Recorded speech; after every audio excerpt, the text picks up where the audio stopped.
Un déploiement sécuritaire inédit sur l'ensemble du territoire français. Et ce n'est sûrement que le début. 2 jours après les attentats, le président annonçait ce que le Parlement a confirmé aujourd'hui, à savoir la prolongation et l'adaptation de l'état d'urgence. J'ai décidé que le Parlement serait saisi dès mercredi d'un projet de loi prolongeant l'état d'urgence pour 3 mois et adaptant son contenu à l'évolution des technologies et des menaces. En France, l'état d'urgence est une disposition législative qui date de la guerre d'Algérie. La loi a été votée le 3 avril 1955 et confère aux autorités civiles des pouvoirs de police exceptionnels. Depuis la guerre d'Algérie, l'état d'urgence a été promulgué à 4 reprises et la dernière fois le 8 novembre 2005 pendant les émeutes des banlieues. L'état d'urgence avait alors été maintenu dans 25 départements pendant 1 mois et demi.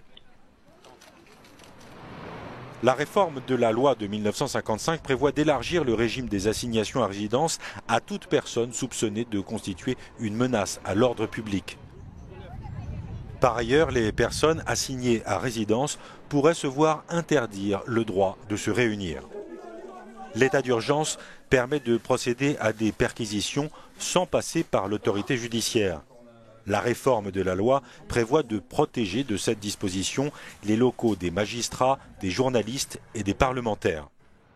Le procureur sera par ailleurs informé de toutes les perquisitions administratives et durant ces perquisitions, les systèmes informatiques pourront être fouillés et copiés, ce que le législateur n'avait pas prévu en 1955.